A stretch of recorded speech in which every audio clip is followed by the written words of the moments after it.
Eh bien, bonjour, je me présente. Je suis Maryse Lacroix, en tant que fille, mariée depuis 39 ans, donc 38 ans. Donc, j'ai pris le nom de mon mari, Maryse Duquette. Je suis une fille qui vient d'Estrie. Et puis, je suis ici depuis 1 an et demi à peu près. On est à la pourvoirie du domaine phonique à Saint-Nazaire. On n'a pas encore été très participants ici, parce que nous, le dimanche, c'est l'entrée et la sortie des arrivants et des sortants. Donc, on voulait roder ça comme il faut, mais éventuellement, notre cœur s'attache ici. On trouve que vous avez des pasteurs de cœur. Et nous, on était pasteurs pendant 25 ans, on sait le reconnaître. Que peut-être béni, je veux dire, pour des pasteurs presque bénévoles, parce qu'ils ont un emploi à côté. Là. Moi, c'est ce qui m'a touché le plus quand je suis arrivée ici la première fois. Le cœur du pasteur. Ils m'ont demandé de donner mon témoignage. J'étais un petit peu surpris parce que ça fait longtemps que je ne l'ai pas donné. Nous, on vient d'un milieu, j'ai donné ma vie au Seigneur il y a près de 40 ans. Et on a passé par différentes sortes d'églises, dont une église où est-ce qu'à l'Armée du Salut, les femmes, nous, prêchaient. On prêchait autant que nos maris. Donc, mais ça faisait longtemps que je n'avais pas eu cette occasion-là d'apporter la parole. Donc, je vais vous l'apporter sous forme de mon témoignage, mais mon désir, c'est que Dieu touche chacun de vos cœurs. Ça ne me donne rien de parler en avant ici, si c'est juste moi que vous avez connu. Si vous avez entendu ce que Jésus a pu faire dans ma vie et ce qu'il pourrait faire dans la vôtre, eh bien, on aura réussi. Mais ça, je ne peux pas faire ça si je ne permets pas à Dieu d'utiliser ma langue. Donc, je vais lui demander humblement et sincèrement d'utiliser ma langue. Parce que moi, la première fois où j'ai entendu parler de Jésus, je suis allée voir le monsieur à la fin, j'ai dit, on aurait dit que c'était Dieu qui me parlait à moi. Puis il a dit, Amen, Alléluia. Là, je dis, c'était comme si c'était Dieu, mais c'est ça que je voulais. Je veux retourner à il y a 40 ans puis pouvoir vivre ça avec vous. Bon Papa du ciel, c'est toi qui nous as rassemblés ici, tous et chacun ce matin. Et ce qu'on sait, c'est que ton esprit est vivant. Tu nous as promis que tu le laisserais pour nous conduire dans toute la vérité. Si ce matin, ici, il y a quelqu'un qui ne connaît pas encore la vérité, ou qui ne connaît pas toute la vérité, ou qui a besoin de vérité dans sa vie pour éclairer quelque part dans son cœur, dans ses décisions, dans ses actions, eh bien, Seigneur, si tu veux m'utiliser, que je puisse en être un outil que même si je suis imparfaite, même si ma vie, des fois, n'est pas tout le temps comme tu voudrais, je sais que tu nous utilises en tant que vase de terre, parce que toi, tu as un contenu qui est parfait. Alors, je te prie, Père éternel, d'utiliser ma bouche, d'utiliser les paroles que tu as mises sur mon cœur, d'utiliser les photos pour que ça marque l'esprit de mes sœurs, de mes frères qui sont ici, et que ça nous conduise toujours plus sur la voie éternelle. Amen. Donc, ça va arriver? Bien, premièrement, moi, j'ai compris une chose dans la vie, c'est que notre vie, c'est juste des choix. Hein? J'ai choisi d'être ici, j'ai choisi de dire oui, j'ai choisi de manger quelques morceaux de fromage, j'ai choisi de m'en venir en auto avec Céline ce matin. On choisit tout le temps. Et la vie ne dépend que de quelques grands oui et de quelques grands non. Wow. Après ça, c'est des petits oui, c'est tout des petits non. Et c'est sûr que j'avais une photo qui était... Oui, OK. Je suis patiente. Donc, je suis capable de me débrouiller aussi. Donc, notre vie, c'est juste des oui et des non. Et aujourd'hui, ce que je voudrais que vous ameniez à faire, c'est de réfléchir sur vos oui et sur vos non, afin que ce soit des oui et des non qui glorifient Dieu. Parce que si Dieu vous a visité un jour, si vous avez décidé de lui donner la place dans votre cœur, si ce n'est pas encore fait, eh bien, il faut que ça se fasse. Mais si c'est déjà fait, il faut que vous soyez conscient qu'à tous les jours, il est avec vous et il veut vous éclairer pour dire les bons oui et les bons non. Amen. Vous savez que il y a des... Lorsqu'on dit des oui, comme moi, lorsque j'ai dit oui à Jésus dans ma vie, il y a 40 ans, j'ai dit non à plein de choses après. Ça s'est fait naturellement. Il y a certaines choses qui ont peut-être eu des efforts, puis d'autres qui n'en ont pas eu du tout.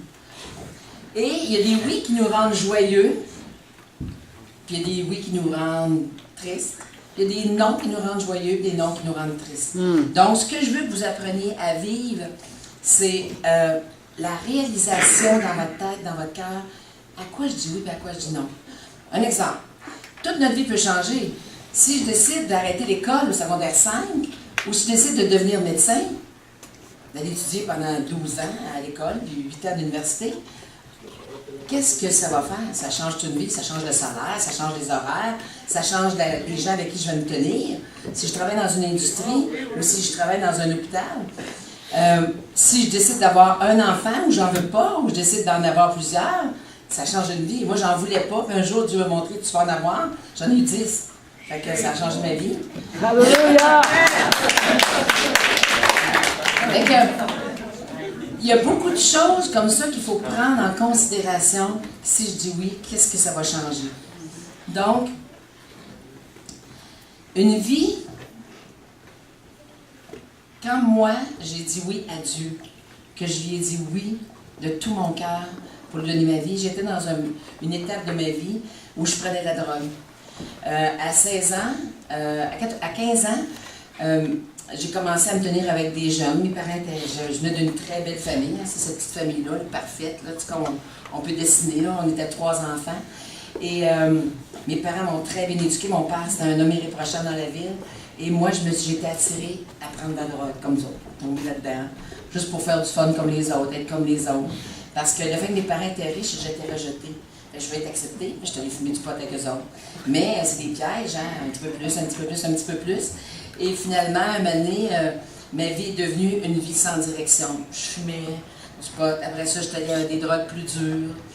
Et j'ai passé quelques années à sortir avec des vendeurs de drogue. Donc, c'est tout le milieu criminalisé. Les motards, les viols, les meurtres.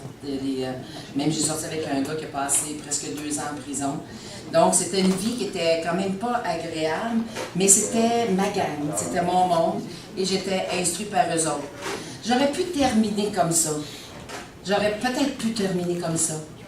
Mais, gloire à Dieu, j'ai pas terminé comme ça. Un jour, j'ai rencontré une jeune femme dans un autobus en allant suivre mon cours d'infirmière. Et puis, elle avait l'air rayonnante, puis moi, j'avais l'air poquée. Fait que là, j'ai dit, qu'est-ce que toi? J'ai dit, t'as l'air tellement heureuse. J'ai dit, tu veux fumer du bon? On a sorti du bon stock. Elle dit, non, mais j'ai un très bon ami. Elle me dit ça, fini. Je la revois tous les jours, presque. Puis à un moment donné, je me sais avec elle. J'ai dit, ça va-tu toujours bien avec ton ami? Elle dit, oui. Elle dit, on est tout le temps ensemble. Elle était bien, bien subtile, la fille. Elle dit, on est tout le temps ensemble. Ah, ouais, mais je dis, pas ici. Elle dit, oui. Fait que là, je me suis posé des questions si elle était bien. C'est comme ça. À un moment donné, je m'étais encore assise avec elle parce qu'il y avait toujours de la place. Personne ne s'assisait avec elle. Elle avait l'air trop simple. Fait que j'ai dit, hey, c'est qui ton ami? Ça me tracasse. Ah, elle dit, c'est Jésus. Genre, moi, j'étais à l'âge dans la rébellion, la religion, 17 ans. On passe ça, surtout quand on est dans un milieu criminalisé. Donc, mais à un moment donné, ça m'a trop tracassé. Et mon frère, à cet instant-là, a été atteint d'un cancer à 16 ans. Et on a dû le suivre, puis il est décédé finalement. Et dans la chambre où est-ce qu'il décédait, en avant, il y avait des témoins de Jéhovah. Fait que là, je leur ai posé des questions, parce qu'il me parlait, on a profité pour me dire bien des choses. Fait que là, ils m'ont dit qu'on pouvait aller un jour, 144 000, dans une place spéciale. Oh, je dis, ouais. Je dis, mon frère, moi, il n'ira pas là, lui. Pas eu le temps d'entendre parler de ce que j'entends. Fait que je me suis mis à chercher. Et là, ce petit Jésus-là, qui était l'ami de mon ami, il a commencé à m'intéresser. Et là, il m'a emmené dans sa petite église. Puis j'étais allée là pendant 6 mois, je ne comprenais rien. Je dormais parce que je revenais de lendemain de bousculade, d'alcool et de drogue. J'écoutais, je me disais, mon ami, c'est sécuritaire ici. C'était bien moins pire que la place, les locales de motards, les polices. On se faisait toujours checker. Là, j'étais en paix. Mais je ne comprenais rien. Mais j'étais en paix. J'allais là, puis j'écoutais ce qui se disait. Je comprenais vraiment rien. Juste pour vous dire, j'arrivais à l'église en costume de bain avec un petit jacket de plage, là, parce que il y avait la plage à côté de l'église après, fait que je comprenais vraiment rien de ce qui se passait là. Mais il m'accueillait avec amour, content. Écoute, j'étais la seule jeune, il y a 40 ans, c'était le réveil qui commençait. Et puis, à partir de ce moment-là, j'ai entendu des versets qui ont rentré dans ma tête. Semer la parole, vous ne savez jamais ce qu'elle fait. Fait que là, elle rentrait dans ma tête. Et un soir, alors que j'étais triste, mon frère était décédé, je me disais, oh, je vais-tu le voir un jour? Tous les versets me sont venus dans la tête pendant que j'étais dans un hôtel. J'avais pris des comprimés d'acide parce qu'on vient fou avec ça, là. Et tout à coup, je me suis mis à mal filer, à vraiment mal filer. Je voyais tout le monde pécheur, parce que j'avais entendu tous sont péchés, sont privés de la gloire de Dieu. Et moi aussi. Là, je me disais, moi, je suis pécheur. Et là, j'ai capoté. Mais capoté, là, je me sentais vraiment sous l'emprise du diable. Et là, je voyais toute ma vie, tous les péchés qui étaient liés à moi, là, la drogue, l'alcool, le sexe, l'argent, les hommes, tout. Je me sentais enchaînée. Là. Quand j'ai vu cette photo-là, j'aime bien fonctionner avec les photos, là. Quand j'ai vu ça, je disais, ah, c'était vraiment ça. J'avais une emprise comme ça sur ma vie. Et ce que j'ai fait, c'est que j'ai pris un taxi, je me suis emmenée chez nous, mais je suis parée, je suis me coucher, j'avais tellement peur, là, je me sentais vraiment pas bien. Et là, je commençais à halluciner. Je ne sais pas si on est quand j'ai pris ça, de la drogue, mais en tout cas. Non, on va bien. T'hallucines, t'as chaud, t'as froid, t'as des couleurs qui viennent, puis t'as des affaires que t'as peur. Puis là, je voyais toutes mes chaînes qui me tenaient. Puis là, j'entendais les versets là, de me donner ma vie à Dieu, les messages d'évangélisation que j'avais entendus. Là, je dis, moi, je donne ma vie à Dieu, je donne ma vie à Dieu, mais non. Et là, tout à coup, j'ai dit, t'as assez, Seigneur, je te la donne. Amen. Ma vie, t'es mort pour moi, maintenant, je te la donne. Et je vous mens pas, là. Quand on prend des comprimés d'acide, ça dure 30 heures après. Tu veux 30 heures qui te donnent une vie fou, là. J'étais certaine de me ramasser à l'hôpital en tant qu'infirmière. J'étais infirmière dans ce temps-là. En tant qu'infirmière, j'étais certaine que je me ramassais à l'hôpital à l'urgence, en délire mystique. Et là, j'ai senti toutes les chaînes cassées. Je pense que j'ai sauté dans mon lit quand les chaînes ont cassé. Tellement je me battais. Mais là, c'était une hallucination, mais c'était comme je vivais. Et quand j'ai dit ça, là, je suis devenue en paix, là, je me suis endormie. Et je raconte ça à des gens qui consomment de la drogue. C'est assez pour les convaincre de donner leur vie à Dieu, vous pouvez imaginer. Parce que tu ne peux pas descendre comme ça d'un coup sec. Et là, j'ai senti la paix de Dieu m'envahir. Je me suis réveillée le lendemain matin. Je regardais. Je sentais qu'on m'avait mis des nouvelles lunettes pour regarder la vie. Amen. Alléluia. C'était merveilleux. Je m'en souviens encore, les frissons m'en passent encore. Donc, lui, c'était fini. Ça essaye encore, là. Et là, j'ai compris ce verset-là. Le verset qui parle de naître de nouveau. Je l'entendais à l'église, mais je ne comprenais pas. Mais là, je vais vous le lire parce que c'est trop beau. S'il y en a qui n'ont pas encore vécu ça, ça va vous donner le goût de renaître de nouveau. Or, il y avait parmi les pharisiens un homme du nom de Nicodème, un chef des Juifs. Il vint de nuit trouver Jésus et lui dit, « Maître, nous savons que tu es un enseignant envoyé par Dieu, car personne ne peut faire ces signes miraculeux que tu fais si Dieu n'est pas avec lui. En vérité, je te le dis, à moins de naître de nouveau, personne ne peut voir le royaume de Dieu. » Nicodème lui dit, « Mais comment un homme peut-il naître quand il est vieux? Peut-il une seconde fois entrer dans le ventre de sa mère et naître? » Jésus lui répondit, en vérité, je te le dis, à moins de naître d'eau et d'esprit, on ne peut entrer dans le royaume de Dieu. Celui qui est né de parents humains, et ce qui est né est humain, et ce qui est né de l'esprit est esprit. Ne t'étonne pas que je te dis, il faut que vous naissiez de nouveau. Le vent souffle où il veut et tu en entends le bruit, mais tu ne sais pas d'où il vient, ni où il va. C'est aussi le cas de toute personne qui est née de l'esprit. Et c'est là que j'ai compris que quand mes parents ils ont fait un bébé, à moi, c'était voué à la mort, ça, un jour. Mon frère était mort à 16 ans, moi je peux mourir à 50, 60 ans. Mais il fallait que je naisse de nouveau. Il fallait que l'esprit qui est en moi soit alimenté par l'Esprit de Dieu et que je sois une nouvelle personne. Et ça, là, c'est tellement important à dire à tout le monde. C'est pas de leur dire sur leur chevet de la mort, parce que tous ceux qui n'ont pas vécu ça, lorsqu'ils marchent dans la rue, ils sont morts. Ils ne sont pas encore nés de nouveau. Si vous n'avez pas le feeling ou la certitude que la personne qui est avec vous, elle n'est pas née de nouveau, vous avez la responsabilité. Nous avons la responsabilité de leur dire, il n'y a pas un autre fardeau, là, je le mets sur moi aussi. Donc, il faut naître de nouveau, sinon on ne rentre pas. Et c'est là que j'ai senti vraiment toute la lumière de Dieu, tout son cœur qui m'environnait. C'était... pas de mots. Et c'est là que j'ai compris que j'entrais dans un nouveau chemin. Je sortais des ténèbres pour me diriger vers la lumière. Et quand il dit qu'il a brisé le voile qui nous empêchait de voir briller la splendeur de l'Évangile, je ne comprenais rien des versets, Le jour même où j'ai donné ma vie à Dieu, je lisais la parole, je marchais sur la rue, je m'en allais à mon travail, c'était 1 heure de temps, 3 quarts d'heure, 1 heure. Je lisais ma Bible en allant sur le chemin, le monde te dirait folle. Mais j'étais tellement assoiffée de cette parole. Je me sentais là, je me sentais libre comme air. Autant je me sentais enchaînée par, je ne savais pas si c'était mon frère, toutes les addictions à la drogue, l'alcool, mon chum en prison. Tout là, je sentais que j'arrivais dans une nouvelle vie libérée. Quel privilège d'avoir fait ça à 18 ans. Wow. Quand je vois aujourd'hui des gens qui ont 50, 60 ans, ou je me regarde à mon âge, presque 60 ans, je me dis, je serais à l'étape de faire un choix. Tous les autres choix que j'aurais fait peut-être pas corrects. Mais à partir de ce moment-là, j'étais dans la possibilité de faire des bons, des nouveaux choix en écoutant ce que Dieu nous disait.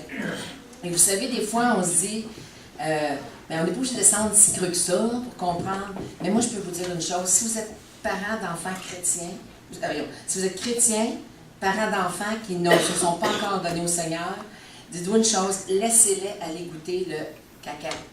Parce qu'ils vont comprendre c'est quoi la lumière que vous leur annoncez. Depuis qu'ils sont tout petits, qu'ils sont enseignés dans la vérité, dans les belles choses, vous avez fait des erreurs qui sans doute les ont marqués aussi, mais ils ont besoin d'aller goûter à la noirceur des fois pour comprendre c'est quoi la lumière. On ne peut pas s'apercevoir comment une lumière c'est important, à part si on manque d'électricité 3 jours. Hein? Quand elle arrive la lumière, comment on est impressionné. Mais c'est un peu la même chose, nous, les enfants. Fait que soyez pas découragés. Moi, j'en ai 5 sur 10 qui sont vraiment engagés pour servir Dieu. J'en ai 5 qui sont en transformation de devenir enfants de Dieu. Amen. Mais le problème que c'est dans le fin fond, c'est parce qu'ils n'ont pas entretenu. Donc, j'étais cette personne-là qui devenait une nouvelle créature. Toutes les choses anciennes étaient passées. Je vous dis, je voyais du pot, je me disais, là, je donnais à mes amis, je dis, ben non, dans la toilette, c'est fini ça. J'ai même essayé de me représenter dans un hôtel pour aller danser puis faire un cheval. Je ne suis pas capable, mais j'étais assis au bar, à un moment donné, Hells Angels qui vient me voir et dit, comment ça va, toi? Ben, je dis, ça va bien, t'as pas l'air en forme. Ben, je dis, pas, je suis pas en forme. On dirait que c'est plus ma place ici. J'ai donné ma vie à Jésus, puis j'ai dit, je sais pas, j'ai pas le goût d'aller danser, j'ai pas le goût de fumer, j'ai pas le goût de boire. Qu'est-ce que tu fais ici? Tu sors d'ici? C'est pas pour toi ici. Puis il est mort 1 semaine après, brûlé par les Hells, à lui et toute sa famille. Mais c'était un ange que Dieu m'a envoyé à Hells Angels pour me sortir des places de corruption. Dieu, il n'y a rien, hein. Je sais pas quand il veut nous avoir, là. Moi, j'ai insisté, je me disais, c'est mon monde, je n'avais pas d'autre monde. Donc, je redevenais une petite fille, toute simple, où est-ce que Dieu maintenant commençait à implanter dans mon cœur des choses nouvelles. Et là, ben, à 18 ans, là, j'ai dû laisser mon chum qui est en prison, hein, parce que c'était plus une vie, là. Fait que je l'ai laissé, et l'amour est tombé à côté de chez nous. J'ai rencontré un beau garçon, et là, j'ai dit un autre gros oui, je lui ai parlé d'évangile, il n'était pas ouvert du tout, il riait de moi, puis à un moment donné, je l'ai laissé, parce que il riait de moi, hein, il ne comprenait pas. Et je l'ai laissé, puis à un moment donné, j'étais dans une réunion de prière, puis le monsieur, il dit, je raconte ça, il dit, ça va bien Marie? J'ai dit, oui, mais j'ai jamais un gars, puis il veut pas donner sa vie à Jésus. Fait qu'il dit, attends, on va se mettre à genoux, puis on va lui demander que si c'est le tien, il va lui donner sa vie. Tout simplement, je me rappelle, il a pris une chaise de même, il m'a montré comment prier. Il dit, tu vas te mettre à genoux. Moi, j'étais toute nouvelle. Puis là, tu vas prier. Il dit, tu vas demander tout sincèrement dans ton cœur que si c'est ton mari, si c'est l'homme de ta vie, que Dieu le sauve. Mais la semaine d'ensuite, Claude, il me rappelle, on s'était laissé parce que moi, je ne voulais pas coucher avec, je voulais pas. Il m'appelle, il dit, est-ce que tu voudrais sortir avec moi ce soir? Ah, j'ai dit, j'ai une campagne d'évangélisation, il dit quoi ça? Mais j'ai dit, c'est comme moi, là, mais tout le monde parle de Jésus. Il dit, ah, ben ça me tente d'être avec toi. Il est venu, il a dormi tout le long. Il a dormi tout le long, là, j'étais avec mes amis à côté. À la fin, c'est M. Marcoux avec Richard Toupin, pour ceux qui les ont connus. C'est leur première campagne d'évangélisation. M. Marcoux prend parole avec autorité, il dit, s'il y en a ici que ce soir, ils n'ont pas la certitude qu'ils vont aller au ciel un jour, qu'ils s'avancent en avant, puis qu'ils viennent donner leur vie à Jésus. Moi, Claude, il se lève, boum, il saute par-dessus le banc, il part à courir en avant, pleurer comme un bon, puis il donne sa vie à Jésus. Alléluia!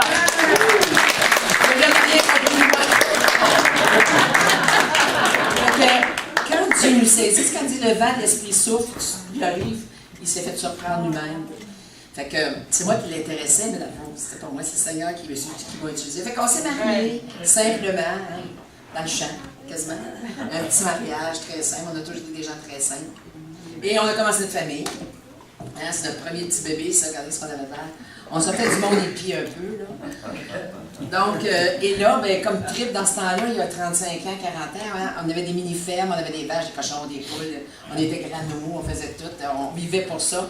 On se construisait un petit royaume ici-bas pour pouvoir survivre, pas avoir besoin de personne. Hein. C'était le trip de ceux qui ont mon âge, là, ils doivent le reconnaître. Ouais. Mais on y mettait beaucoup de temps. On y mettait beaucoup de temps. C'était le fun, mais toutes les deux, on travaillait de notre côté très fort parce qu'on avait encore son emploi, puis moi, ben, j'élevais les enfants à la maison, on en avait 3 à ce temps-là, et Dieu nous parlait. Il disait, amassez-vous pas des trésors dans le ciel, des trésors sur la terre où la teigne et la rouille détruisent et où les voleurs percent et dérobent, mais amassez-vous des trésors dans le ciel où la teigne et la rouille ne détruisent point et où les voleurs ne percent et ne dérobent. Toutes les deux, à son travail, lui, puis moi chez moi, le Saint-Esprit nous disait ces versets-là. Yes. Puis un moment donné, on s'est parlé parce qu'on est arrivé de tes deux fatigués un soir. Il dit, Caroline, on travaille en vain. Tout est vanité. Tout est... Puis là, tout le monde voyait notre petit domaine. C'était beau, hein? On recevait des éloges. C'était de toute beauté sur une montagne. On avait bâti une grande. Puis on travaillait. Puis là, ces versets-là ne nous lâchaient pas. Puis un soir, je suis allée dans une petite soirée. Il y avait 10 personnes. Il y avait un missionnaire qui faisait une petite conférence missionnaire, je vais y aller pour lui, et tout ça, et puis il n'y a personne qui y va. Petite retraite missionnaire, personne ne va à ça. Fait que je suis allée pour sauver la face un peu. Mais nous sommes pognés. Le Seigneur nous a appelés à tout quitter, à tout vendre, pour s'en aller servir à temps plein. Mais quand je dis temps plein, on peut se servir à temps plein où on est partout, là. Mais là, il fallait se mettre à part. Il fallait aller étudier la parole. Mais moi, je résidais Seigneur, j'ai 3 enfants, là. On n'a pas de camp, on reste une petite maison, puis il faut vendre ça, puis c'est compliqué parce qu'il n'y a pas de chemin qui se rend en hiver chez nous. Le Seigneur a tout arrangé ça. On s'est inscrit à l'école biblique Bethel et ça nous prenait de l'argent, on n'a pas d'argent. Hein? On quittait notre emploi. Moi, je ne travaillais pas, j'avais 3 enfants, j'avais arrêté mon emploi. Eh bien, mon mari continuait à peinturer par la foi là-bas, peinturer à l'école biblique de notre loyer. Et moi, j'étais à la maison, je faisais des boîtes, puis la maison n'était pas vendue.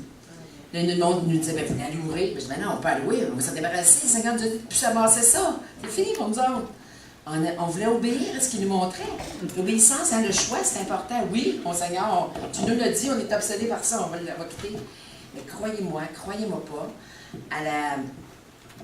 Claude, j'avais des boîtes à tâche, elle était ma petite. Il y a une fille qui arrive, elle était habillée en vêtements de la labelle, elle avait les cheveux roux, tout frisés, là, je la vois encore. Elle dit, en anglais, elle dit, oh, this house est à vendre, je ne me rappelle plus comment elle l'a dit, cette maison est à vendre. Je dis, oui. Elle dit, je la veux. Ben, il y avait des problèmes, c'est une petite maison qu'on avait raboutée, une grange qu'on avait bâtie. Ben, je dis, il faudrait vous parler à mon mari. Elle dit, j'ai pas le temps. Elle dit, je vais aller voir papa à Boston. Elle dit, je vous appelle. Elle dit, ce soir, si vous voulez avoir l'argent cash. Je ne sais même pas c'est quoi le prix, on n'avait même pas fait de prix vraiment. Elle dit, j'ai dit, vous ferez votre prix, on était rendu à cette étape-là, vous ferez votre prix, on va prendre le prix que le Seigneur va nous donner. Bien, elle nous a appelé de Boston le soir. Elle dit, je descends, on prend un rendez-vous samedi. Elle dit, appelez un notaire, je la veux. Elle dit, papa, il me donne l'argent cash, comment vous voulez? On a payé ça 10 000, il y a 40 ans, là, quasiment 40 ans. On a dit mariés. C'était une première maison, 39 ans. On a payé 10 000, elle nous a donné 25 000 cash. Quand tu obéis à ce que Dieu te demande, il fait tout le reste. Si tu as peur, tu résistes, tu as des objections, ça ne marche pas. Donc, quand il nous a enveloppés de cette dynamique-là de dire « vous allez quitter tout », on a parti.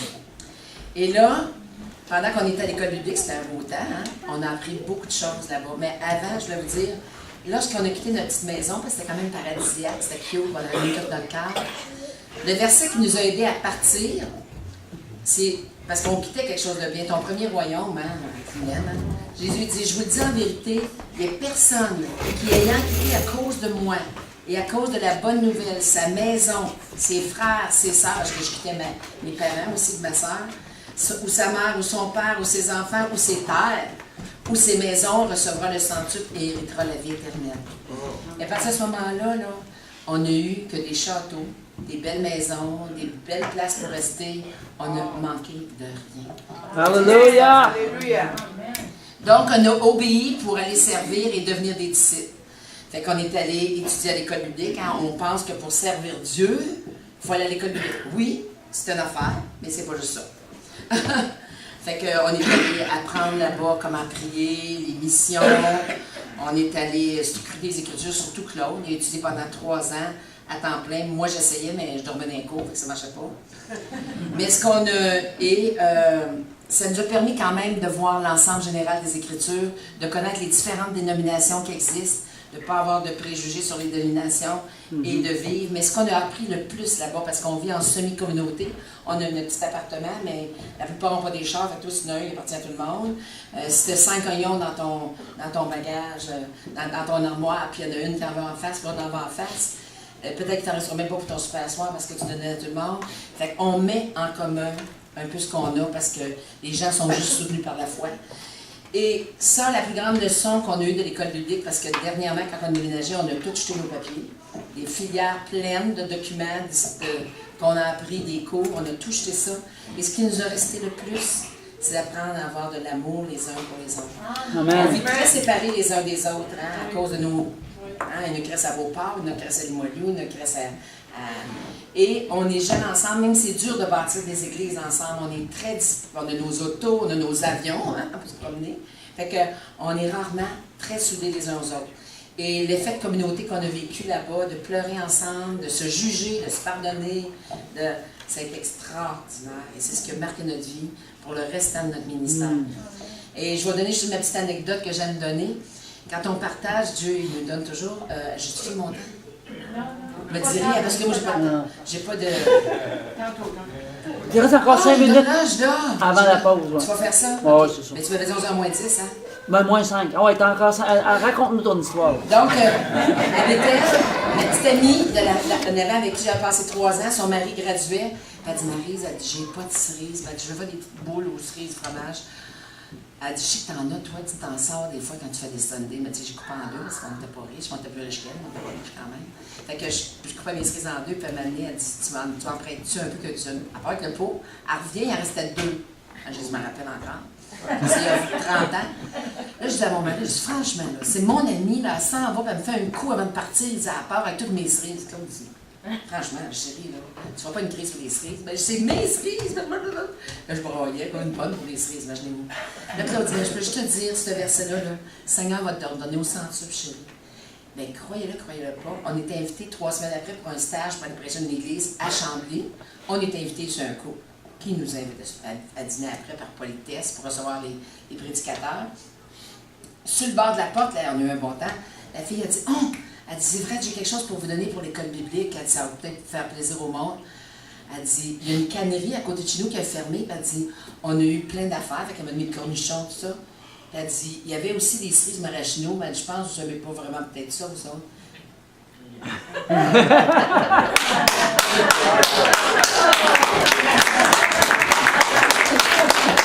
Ça m'a parlé beaucoup.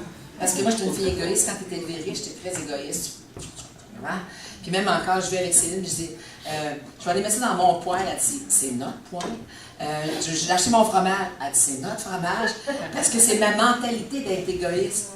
Fait que ça m'a tellement aidé. Ça, diplômé pasteur à vie, hein? Et ça, on n'est pas diplômé par l'école, oui, mais on est diplômé parce que c'est dans le cœur. Yes. Comme je vous dis, c'est pas les connaissances, c'est le cœur.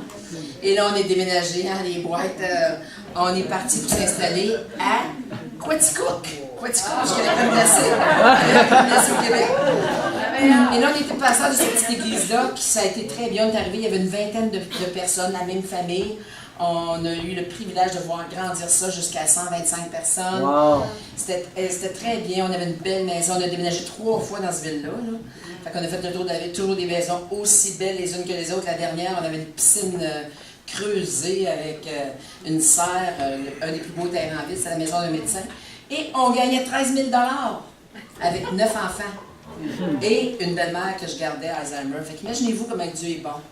J'avais besoin d'une poignée de porte. J'avais pas de carte de crédit, j'avais rien.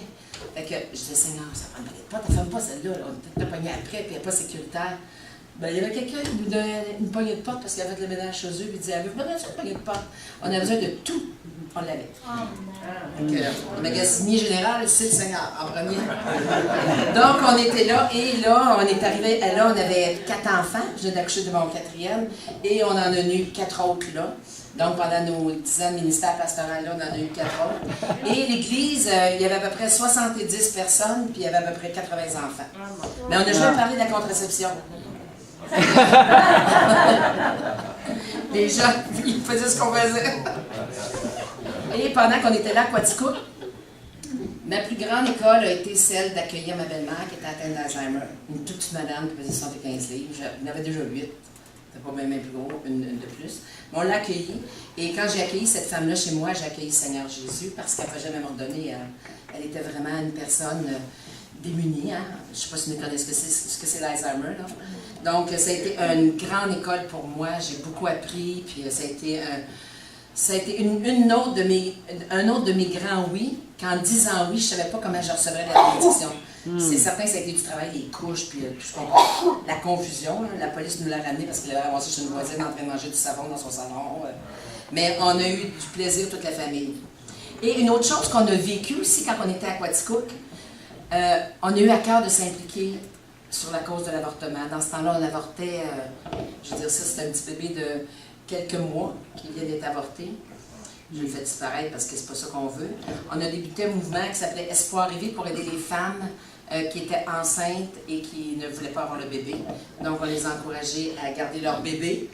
Donc, le Seigneur nous avait donné un verset parce que Dieu parle toujours pour nous confirmer ce qu'il veut de nous par la parole, par sa parole. Et il nous disait d'ouvrir la bouche pour le muet. Et ce petit enfant-là, dans le ventre de sa mère, il était muet. Fait que nous, on parlait. On disait, ben maman, si tu veux te faire avorter, pense-y, parce qu'on pourrait avoir du bon temps ensemble. On était convaincus qu'il était plus facile pour une femme de porter un enfant dans ses bras que sur sa conscience. Donc, on a travaillé sur ça pendant 4 ans. Et avec la loi de l'avortement légalisée, on a arrêté de travailler sur le dossier parce que c'était comme des batailles juste politiques. C'est pas ça qu'on voulait vivre. Et là, Dieu parlait encore. Puis là, il nous montrait qu'on voulait... Fini? On pourrait peut-être faire une petite pause, puis après ça, on entendra ce que Dieu a parlé. Oui, parfait. Qu'est-ce que tu en penses? Parfait, pas de problème.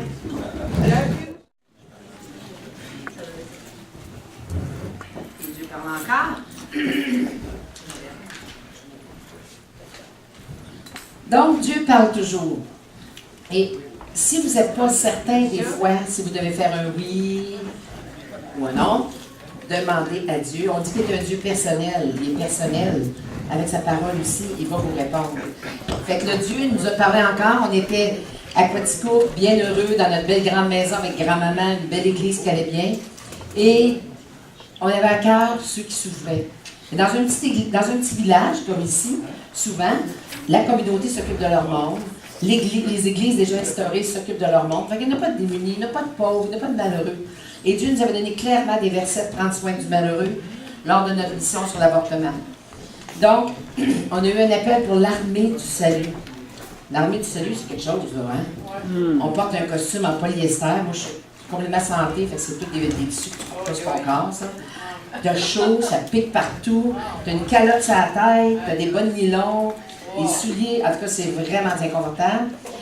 L'uniforme n'était pas ce qu'on aimait, mais la mission nous plaisait tellement que j'ai accepté de me costumer pendant 10 ans. Fait rire de moi.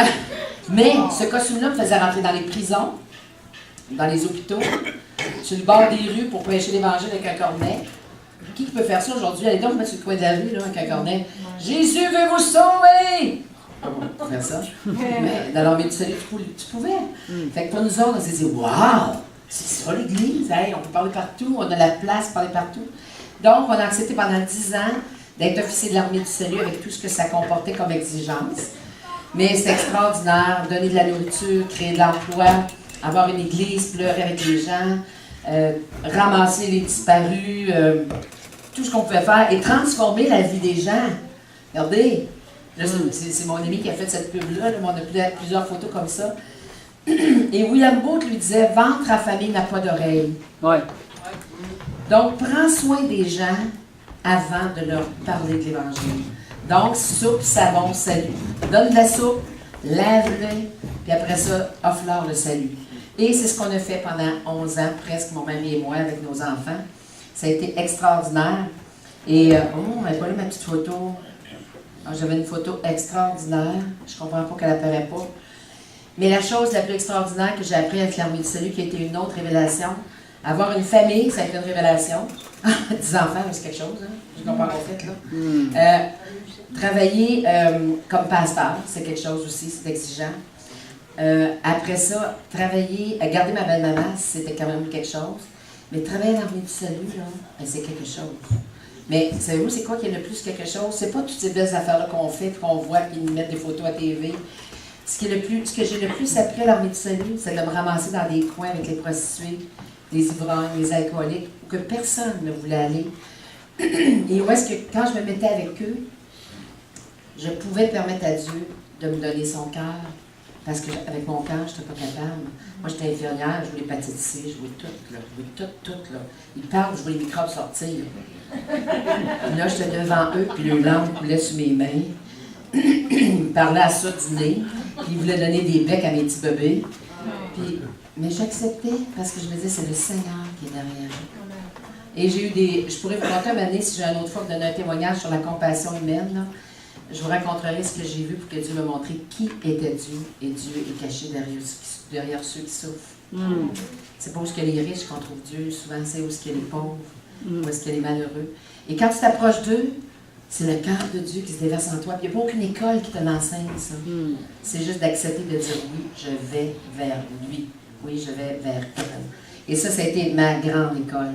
Donc, mon stage à l'Armée du Salut, ça a été mon doctorat, je pense. Mon doctorat de l'école. Et là, on a déménagé, quand on est parti de Quaticook, on a pu déménager, mais là, j'avais la belle-mère, j'avais les 8 enfants, du stop, on avait un train routier pour nous déménager, pouvez-vous imaginer? C'était pas aussi pire que ça, là. Et je la trouvais trop drôle.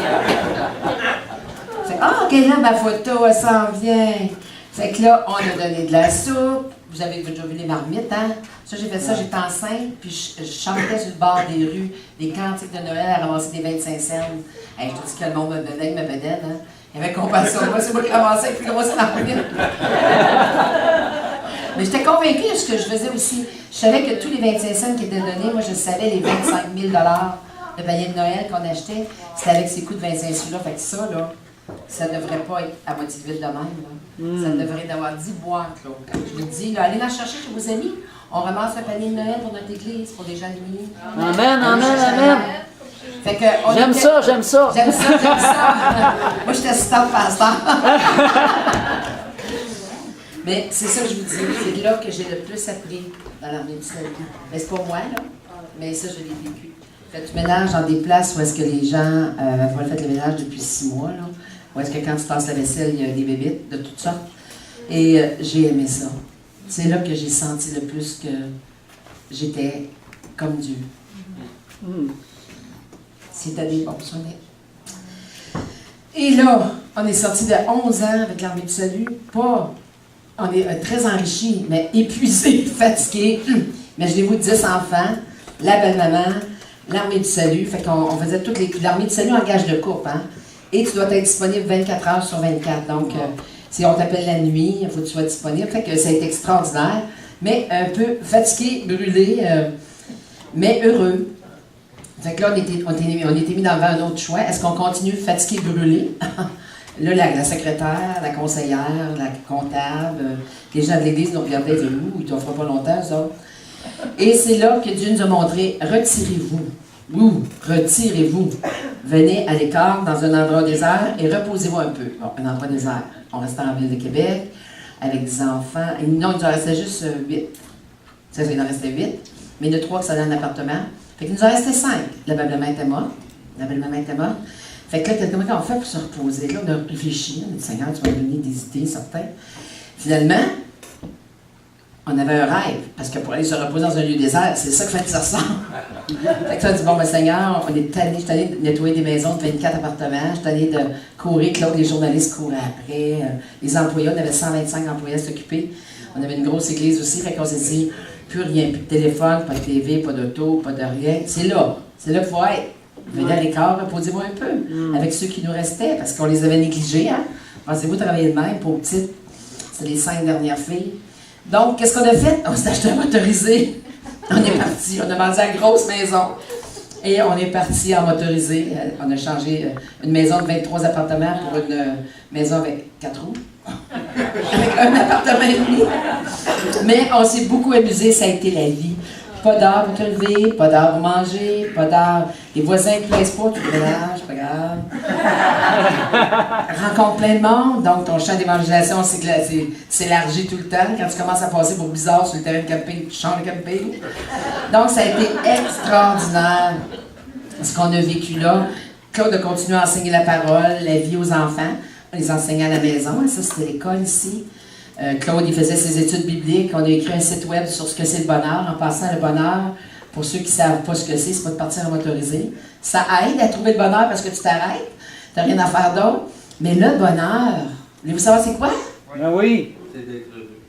C'est d'être heureux? Oui, ça aide. Mais le bonheur, c'est de penser aux autres et de donner aux autres. Et ça, c'est pas juste Jésus qui le dit. C'est pas juste la parole de Dieu qui le dit. C'est tous les sages de la planète Amen, qui le disent. Même les ésotériques, les musulmans, les bouddhistes, c'est de se donner. C'est de faire du bien aux autres. C'est d'investir dans les autres. C'est de renoncer à soi. Puis ça, c'est la parole de Dieu qui le dit, mais c'est confirmé par toutes les autres qui essaient d'être sages. Donc, on a découvert que si on voulait être heureux, parce que notre temps d'arrêt, c'est ça. C'est pas le bonheur de se courir encore. Le bonheur, c'était de vivre pour les autres.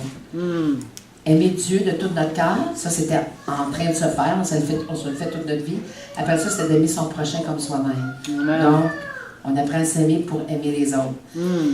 Donc, on étudiait, puis on a fait un site web, et c'était sur le bonheur.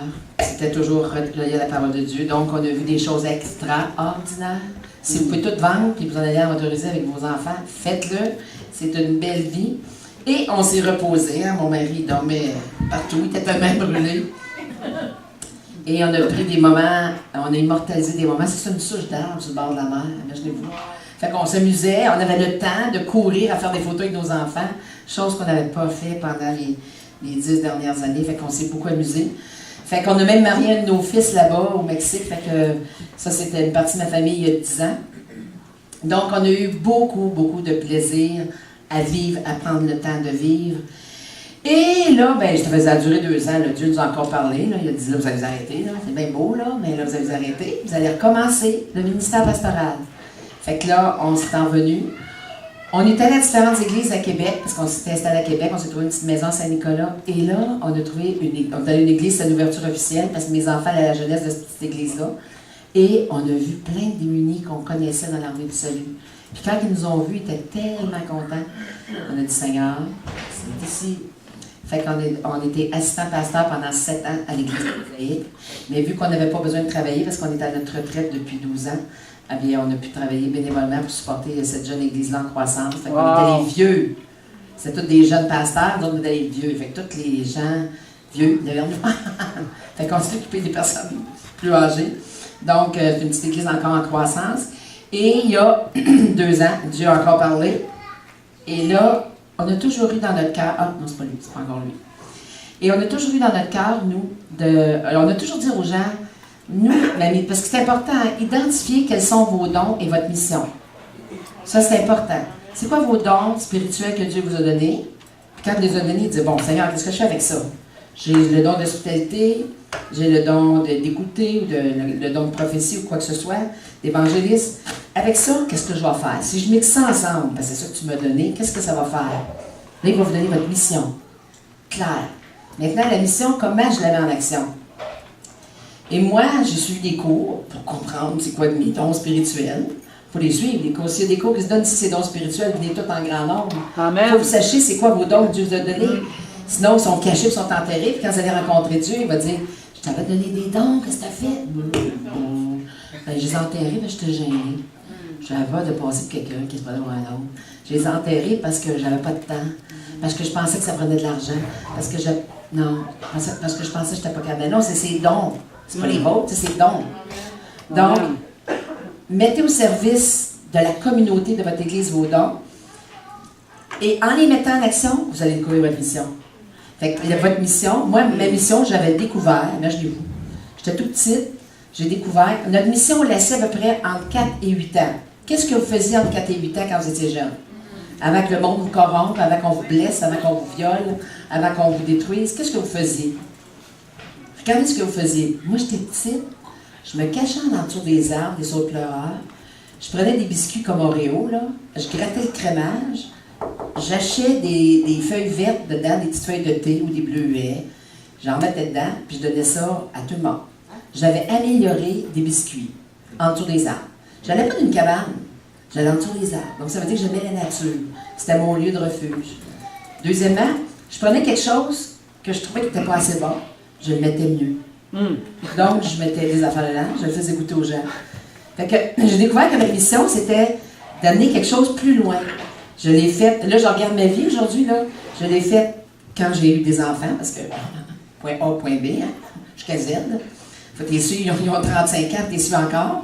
Après ça, on a fait le pastorat, tu fais des disciples. Après ça, on a fait l'armée du salut. Ils ne savent pas se laver, ils ne savent pas manger, ils ne savent pas rien faire, ils amènent à devenir des employés dans une entreprise, c'était ça notre rôle. Après ça, je fais une compagnie dans le domaine de la santé où j'amène les gens à prendre soin de leur santé, aller plus loin. Et là, on est au domaine phonique et on travaille à accueillir les gens et notre but caché derrière les poissons, c'est d'amener les gens à faire un bout de chemin dans leur vie. Mais imaginez-vous, j'ai toujours dit aux gens, moi je pense que la mission que j'ai découvert, c'est que je veux que les chemins, je veux être sur le chemin de la vie des gens pour les amener du point A au point B, au point C. Puis les autres feront le bout. Puis moi j'ai fait mon bout de j'avais à faire. Eh bien, dernièrement, on a entendu, et on va faire partie de ça, qu'il va y avoir une route de Compostelle qui va passer dans 88 villages du pays. Du pays, province. Province. Ah non, pays. Province, c'est pas trop. Je suis tout mêlé avec ça. Un pays certain d'une province. C'est ça. Donc, dans les 88 villages de Saint-Adrien jusqu'en Gaspésie, il va y avoir une route comme Compostelle. Ils vont faire 88 villages pour que les gens marchent et s'arrêtent. Et ils vont probablement passer par Saint-Malachie, dans la route de Saint-Malachie.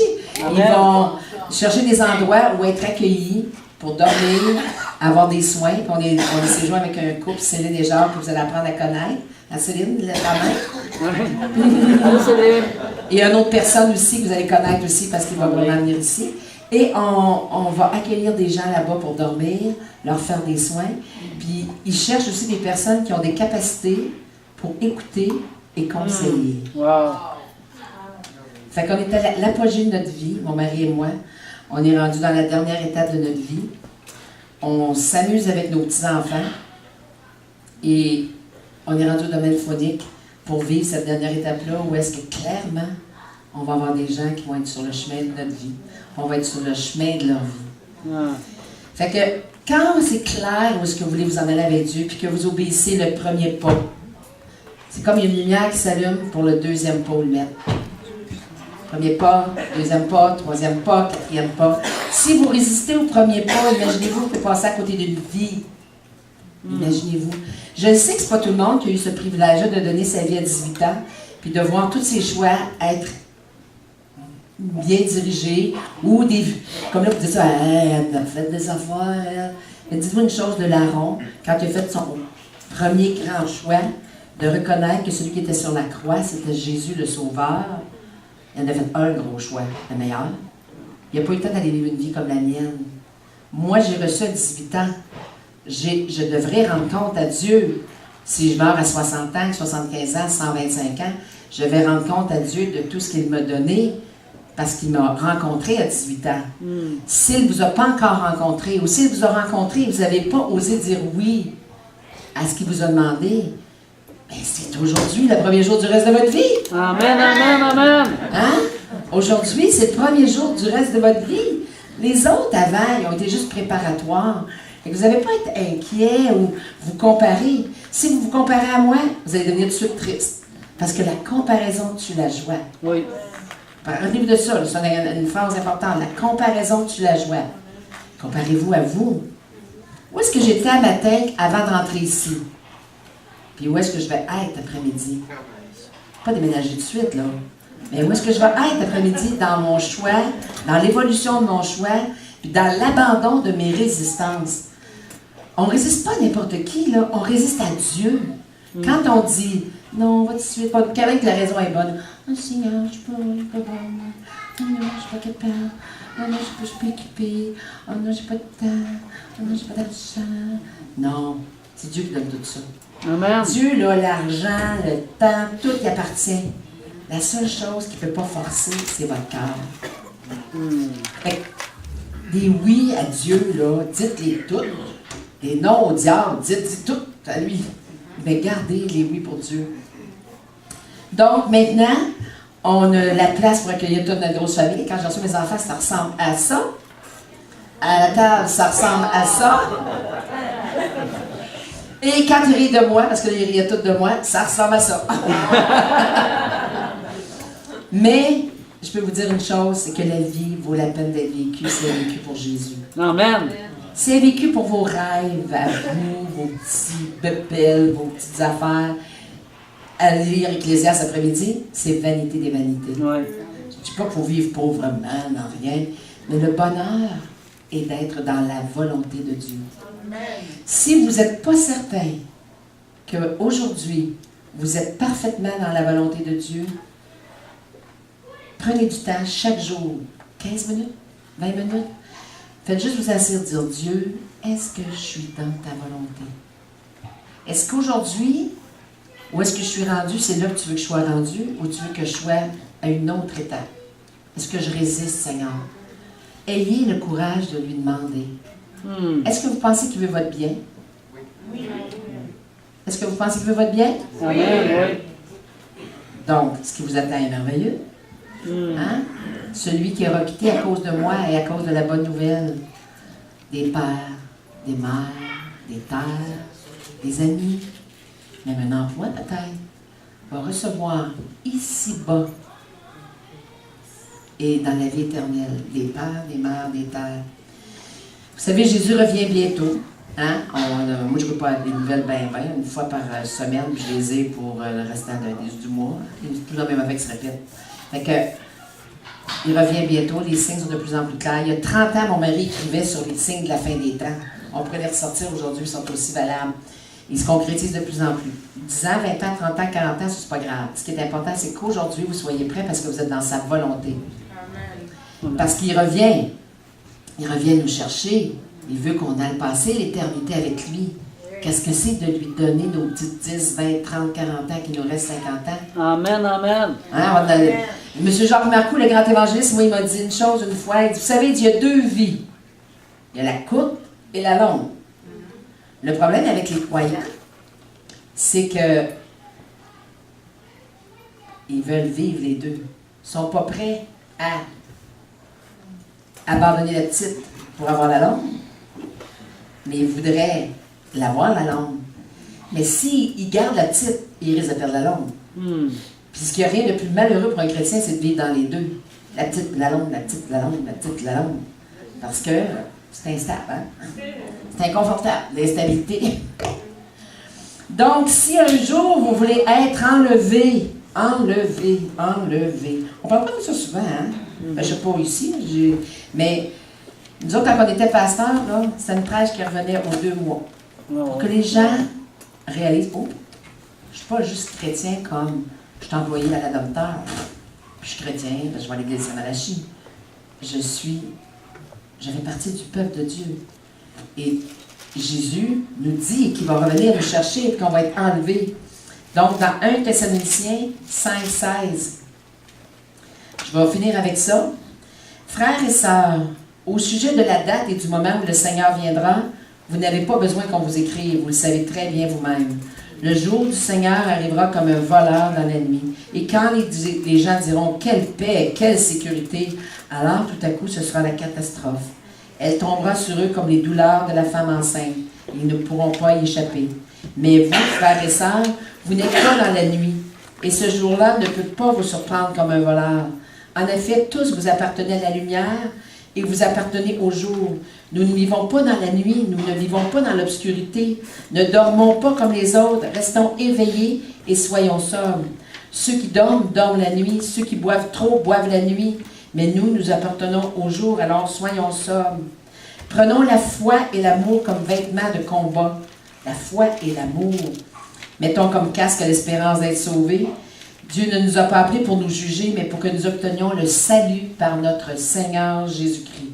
Jésus est mort pour nous, afin que vivant ou mort, nous vivions unis à lui. Donc, vivant, vous pouvez vivre déjà connecté à 100% avec Jésus-Christ. Attendez pas d'être mort. Vous pouvez le faire tout de suite. Que ta volonté soit faite sur terre comme au ciel. Alors, encouragez-vous les uns les autres et construisez la communauté comme vous le faites déjà. Amen. Donc, imaginez-vous, au son de la trompette de Dieu, le Seigneur lui-même descendra du ciel. Ceux qui sont morts en croyant au Christ, donc ceux qui sont déjà morts, vos frères et sœurs en Jésus, se relèveront de la mort les premiers. Et après, nous qui sommes vivants, nous serons emportés ensemble avec eux sur les nuages, montant vers le Seigneur pour le rencontrer. Et ainsi nous serons avec le Seigneur pour toujours. Encouragez-vous les uns les autres avec ces paroles. Quel beau film ce sera. Hein? Amen. Pas de la science-fiction, de la réalité. Imaginez-vous. Ça pourrait être dans 15 minutes. Je ne vais pas vous faire peur, là. Je veux vous faire prendre conscience de ce qu'on a à l'intérieur de nos possibilités. Donc, si ce matin, vous sentez que vous devez aller un peu plus loin dans votre vie, puis que vous avez pris ça à la légère, j'aimerais ça qu'on prenne un temps de prière, de silence. On va fermer les yeux, peut-être mettre une petite musique douce. Des fois, ça nous prépare dans un cœur d'abandon à Dieu. Je vais vous laisser du silence quelques minutes parce que Dieu parle dans le silence. J'ai assez parlé. Dieu veut vous parler. Et s'il y a des choses qui reviennent dans votre cœur sur ce que j'ai dit, ou qui étaient déjà là avant que vous arriviez, puis vous avez une petite confirmation, une espèce de petit saut, là, un petit check, check, check. Eh bien, faites juste le déposer au pied du Seigneur, sachant pas trop ce que vous allez faire avec. Puis lui, l'important, c'est que vous dites, je te le dépose, Seigneur, qu'est-ce que tu vas en faire maintenant? Je suis prêt. Regardez un temps de silence.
Maintenant, s'il y en a qui, dans ce temps de silence, il y a des choses qui montent à leur esprit.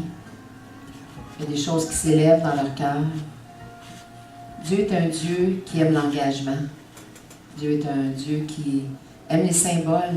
Tout au long de ses Écritures, on voit des gestes symboliques. Eh bien, je vous demande de vous lever humblement avec dans vos mains ce que vous voulez offrir à Dieu. De venir à l'autel de la grâce, en avant ici. Qu'importe si les autres vous regardent, c'est pas grave ça. Puis il n'y a pas personne qui va venir vous achaler. Vous le faites humblement et dire, Seigneur, c'est aujourd'hui, c'est ça que je viens de donner. Je l'ai trop retenu longtemps. J'ai plus besoin de ça.